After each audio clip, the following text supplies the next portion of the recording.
BA first year history paper 2 की इस कक्षा में आप सब विद्यार्थियों का स्वागत है। आज हम बात करेंगे खानवा का युद्ध व बाबरनामा के बारे में। खानवा का युद्ध 1527 ईस्वी में हुआ। युद्ध के कारण बाबर के लिए यह आवश्यक था कि वह राजपूतों की शक्ति का दमन करे। दूसरा, बाबर ने खानवा के युद्ध के पहले राणा सांगा के साथ संधि करने का प्रस्ताव रखा था, जिसे सांगा ने अस्वीकार कर दिया था। एक अन्य कारण यह था कि सांगा को हराए बिना भारत पर मुगल शासन पूर्ण रूप से स्थापित नहीं हो सकता था। 16 मार्च 1527 ईस्वी को यह युद्ध हुआ। दोनों सेनाओं के मध्य खानवा के मैदान में इस तारीख को भीषण युद्ध हुआ। राणा सांगा के एक तीर लग जाने के कारण वे मूर्छित हो गए तथा उन्हें युद्ध क्षेत्र से हटाना पड़ा।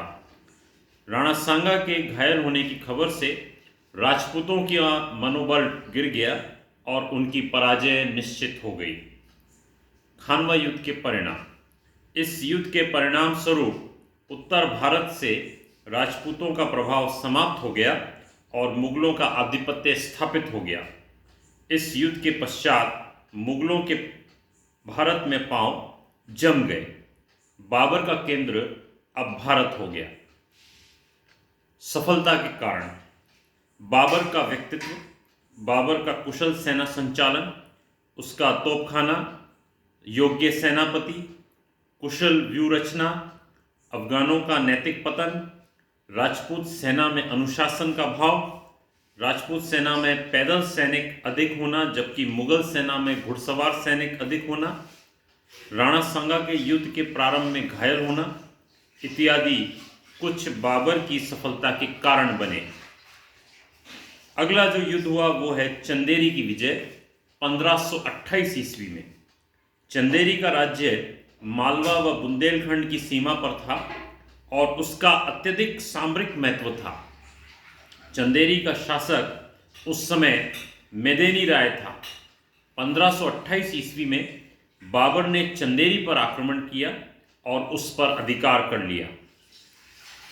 अगला युद्ध है वो है गग्गर का युद्ध 1529 ईस्वी।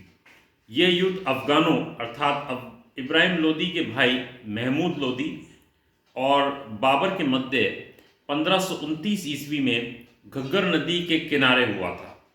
घग्गर नदी आधुनिक बिहार प्रदेश से निकलती है। इस युद्ध में अफगान परास्त हो गए। 1530 में बाबर की मृत्यु हुई। अब हम बात कर रहे हैं बाबरनामा के बारे में। नामकरण व अनुवाद। बाबर द्वारा लिखी उसकी आत्मकथा बाबरनामा अथवा तुजुक-ए बाबरी के नाम से प्रसिद्ध है। ये छगाती तुर्की भाषा में लिखी गई थी। कई यूरोपीय भाषाओं विशेषकर अंग्रेजी और फारसी अर्थात पर्शियन में इसका अनुवाद किया गया। श्रीमती A.S. बेवरिज ने इसका अनुवाद अंग्रेजी में तुर्की लेखों से किया जिनको बाबर ने स्वयं लिखा था, इसलिए यह अनुवाद अधिक विश्वसनीय है। बाबर ने इस किताब में भारत की राजनीतिक दशा ही नहीं अपितु अनेक विषयों पर अपने विचारों और अनुभवों का वर्णन किया है। बाबर के आत्मसंस्मरण तत्कालीन इतिहास के सर्वश्रेष्ठ प्रमाण हैं, परंतु ये पूर्ण नहीं है और कहीं कहीं से अधूरे हैं। बाबर द्वारा बाबरनामा में भारत की भौगोलिक सीमाओं, जनसंख्या, संपत्ति, फलों, वृक्षों, पक्षियों, मछलियों का वर्णन किया गया है। उसने भारत की वनस्पतियों का भी उल्लेख किया है। आलोचना। बाबर के लिखने में कई त्रुटियां हैं क्योंकि उसको भारत के लोगों को जानने का समय नहीं मिला। अपने आप को बड़ा सैनिक दिखाने के लिए उसने अपने दुश्मनों की सेना की संख्या अधिक लिखी है। बाबरनामा में कहीं कहीं अधूरे विवरण हैं और लंबे लंबे गैप हैं। इतिहासकारों के विचार। इलियट और डाउसन के अनुसार बाबर के संस्मरण सर्वश्रेष्ठ आत्मकथाओं में से एक है। सर ई डेनिसन रॉस के अनुसार बाबर के संस्मरण सर्वकालीन साहित्य में सबसे अधिक आश्चर्यजनक और रोचक साहित्य गिना जाना चाहिए। धन्यवाद विद्यार्थियों।